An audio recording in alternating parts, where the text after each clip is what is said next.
Hi and welcome to this School of Tao episode. This is focused entirely on memory, beliefs, and then how we create our reality in response to these memories and beliefs that are like forming and shaping our reality, because they affect our feelings. The emotionality of what it means to be human is creating out into our field and out into the greater universe and attracting us with experiences, whether we're conscious or not of them. So what we want to do is establish what we're not conscious of so that we can identify what's causing how we experience reality, so that we can then shape our reality, which is the most powerful tool that we have as awakening humans. So we create memories because we have powerful emotional experiences as humans. And this, forms in all of these great spectrum of varieties. So we have like really intense joys and pleasures and states of awe and bliss and wonder and ecstasy sometimes, often, hopefully. And then we have at the other end of the polarity, we have like sorrow and grief and pain. And this can very naturally cause the body to contract. But if we don't resolve that pain in that moment, then what it does is, because it's unresolved, is we create really quite cleverly in a kind of protective way, but it's not serving our highest good, but we create this part that creates a kind of temporary resolve. So it's like put in a little box, but it's still there in your energetic field and it's still affecting how you create your reality. But it creates this kind of distance and separation. So you have this memory and you have this pain that's connected to the memory, and if it's not processed, if it's not dealt with, if it's unsupported, that pain, then it manifests as a wound in the body until that wound is addressed with your conscious attention and awareness, your beautiful love, compassion, and attentive awareness. Because we never want to shame or reject or push away any of these parts, because they are a beautiful part of our integrity, actually. And the more we try to resist anything or push it away, actually, the more it inflates and gets bigger.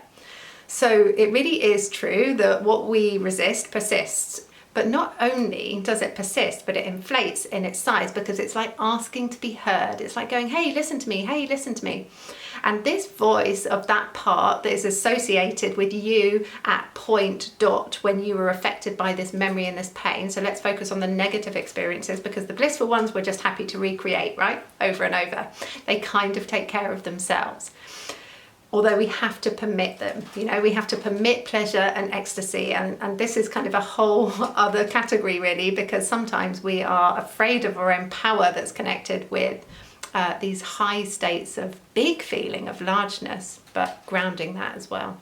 But for now, let's just deal with repatterning so that we don't have to go through painful experiences again. So we create these parts of our consciousness fields if we can't create resolve in that moment. This tended to happen when we were young, because as we become more conscious and adult, we are able to find ways of, finding release and restorative nourishment to deal with those pains as they occur. That's not always the case, because sometimes it is really painful. And what I've noticed is this very deep conditioning, very, very deep conditioning of how humans have been societally cultivated in some ways, conditioned to be moderate.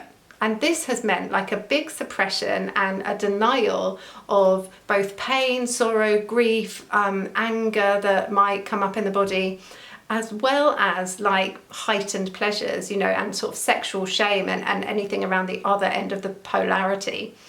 So we want to be really mindful that we're acknowledging not only our pleasure, but we're also acknowledging our feelings in all of the spectrum, in all of the shades that they arise and come up through our body, because all emotions are absolutely sacred and holy, and they're coming to show you something. They're coming as messengers, really. They're divine messengers, and they're continually, so long as you're in a human body having a human experience, you're going to experience what it means to be emotional. And we're going to experience pain as well, because when we open up for more of life, we open up for more of everything. And, pain really, I believe, is a part of the human experience. And a large reason we end up with unresolved or unprocessed, unsupported pain, which manifests as a wound and an energetic block essentially in the body, is because we've denied our ability to feel that, or we've denied the acceptability of feeling that deep feeling, that deep loss or that deep sadness, you know, and there is a great tendency, particularly in Western culture, to become very functional and practical in moments of grief. It's like, oh, I just need to do this and I need to get that done.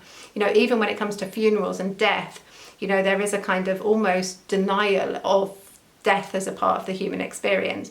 And so we become, and also this, you know, sort of, what is it that we have to isolate in sadness, or, you know, that it's not okay to not be okay. And, you know, whatever wants to flow through the body absolutely has to be allowed to flow. Otherwise it blocks, it creates a block, and actually you can't flow into your full expression. So these parts are created, they create a distance if we don't deal with them. This is, I think, largely because of the conditioning and the moderation. And then it creates this energetic block at some point, at different points in your body. And it depends what the memory is as to where it, and the feeling that's associated with that memory as to where it lodges in your body.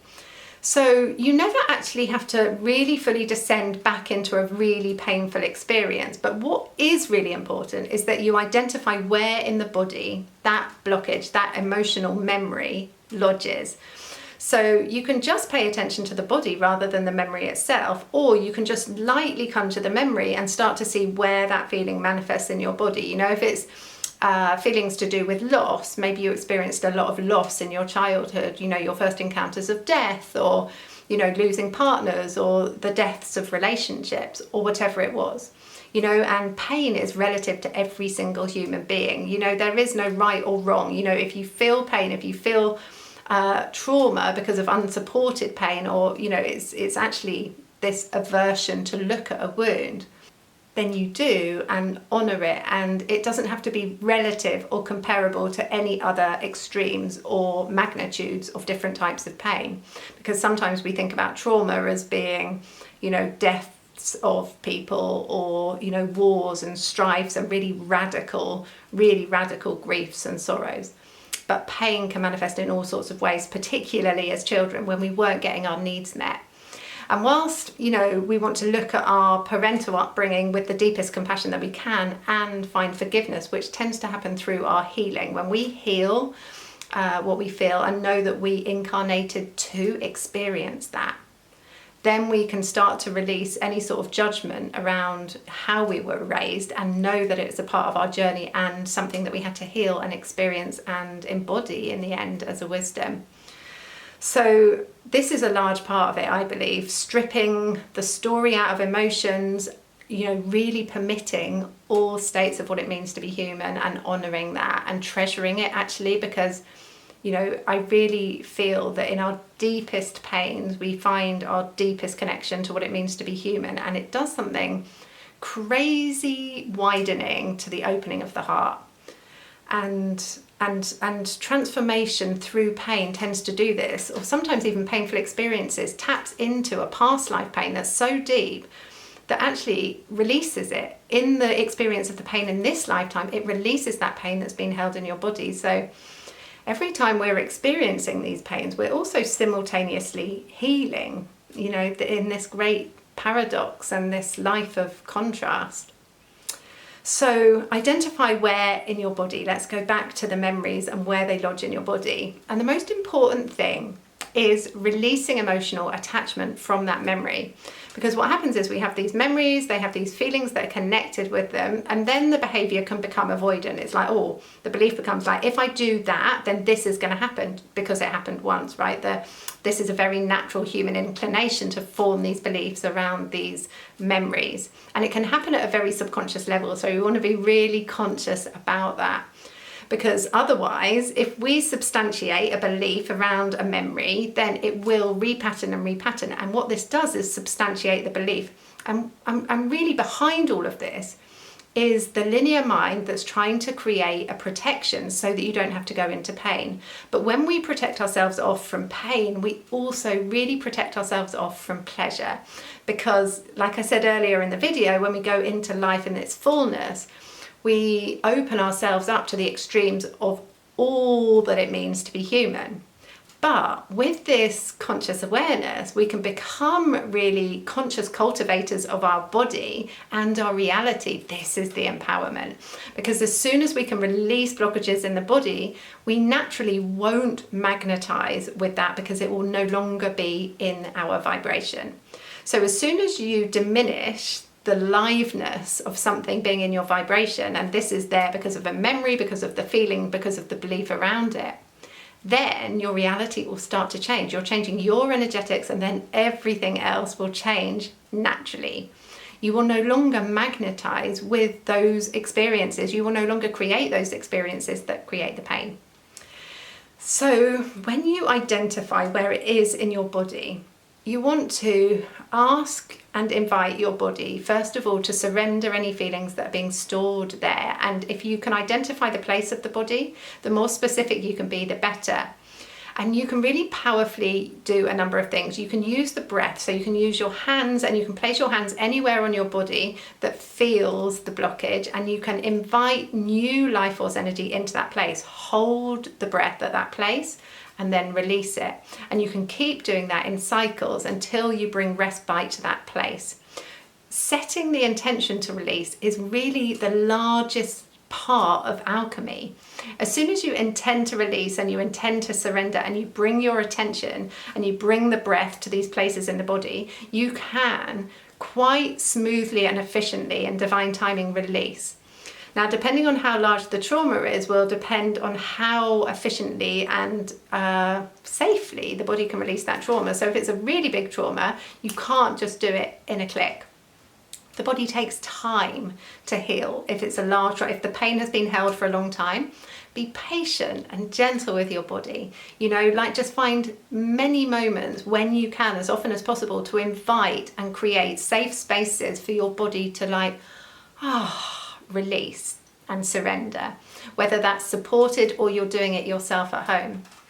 So you can use your breath. You can also really speak to specific organs and places of your body, and you can say, I restore the right energy flow to the place in the body that's holding the memory of, if you can bring up that memory, and you can assign words to it. Otherwise, you can just ask that particular part of your body to release. And then you can just observe as there will actually just be a physical exhale. As soon as your attention's brought to that place and you're really intending to release, then there is an immediate sense of relief, because the body's like, I was just coming to show you. So as soon as we become aware, consciously aware, the body doesn't have to fight to signal to you what's blocked, because this is the only reason that physical manifestations occur. They are always emotionally and spiritually bound. And as soon as you can identify the physical problem and release it, then you heal emotionally, spiritually too. You can also work with your beliefs as well. This is a really powerful tool. So when you work with the subconscious mind, when you open into the subconscious mind, you can just invite. If you're unsure about what's being held in your unconscious realm, first of all, it's always being shown to you through your experience. So everything that we go through is a direct reflection, mirror-like thing, image, creation back of something that we believe, a memory that we have stored in our body, an energetic signature that is held somewhere in our field. So you want to release from a cellular level, at a cellular level, when you invite the body to release, and you want to clear your energy field and whatever that memory is holding and how it's patterning through your energetic field, and you want to clear it from every particle in your field, and you can ask it to clear from every particle in your field over and over until it's gone. Now, what happens typically when we invite the body into surrender is that the emotions will rise. Anything that's been held, so if it's like sadness, if it's anger, whatever it is, and all those different shades and tonalities of emotions that are really difficult to label anyway, doesn't really matter about the label, but it will come up and out and through your body. And the most important thing is to allow it and just be witness and to hold space for anything that wants to pass through. So it might be like total rage. Like, how can you release that from your body? Do you need to stamp your feet? Do you need to use a stick and ask the earth to support you to release that rage? Do you need to thump cushions? Do you need to write your anger out of you and then maybe burn the note or bury the note in the earth? Writing things out of the body is a very powerful way to release as well. If it's sadness, do you just need to create this beautiful sanctuary of light candles and cushions and softness and crystals and whatever's going to make you feel safe? Or do you want to go to this really beautiful, peaceful waterfall or wild area and ask for the earth to hold you? Sometimes even in the shower in the morning, I will just ask for the spirits of the water to wash away anything that is not serving me in that moment for the day and to prepare my field. So really start to drop into your body. Really become an acute observer of your reality and what you're experiencing, and see if you can identify what is the belief behind that, and open into the field of your awareness to know what is the solution about how you release that from your body, and what memory is it that's being held, and where is that manifesting in your body. Because when you deal with your physical body, when you permit her to release so she doesn't have to hold and hold and hold and hold all of these feelings getting more and more inflated, then she can let go. So lastly, just for this episode, it's really important that we focus on spiraling and inflating things that feel positive in the body. We want to acknowledge what needs to be released, and then we want to turn always our focus to what feels good, like what makes me feel better, being around who, doing what, going where.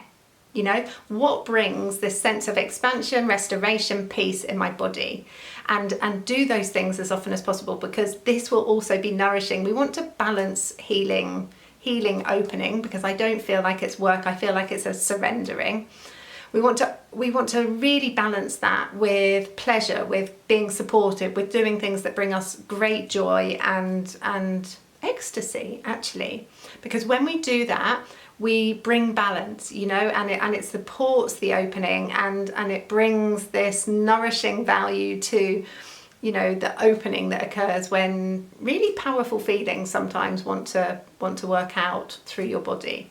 And, you know, if it's years and years and lifetimes of suppressing rage, you know, then when it comes up, maybe it is a little bit shocking. Or, you know, if you've had tears and grief held in your lungs, and this starts to come out as floods of tears, maybe it's even for a day. Like, allow what your body needs, and see if you can remove the story and just bring love, because really we can only heal or open and surrender through softness. This is the feminine leading.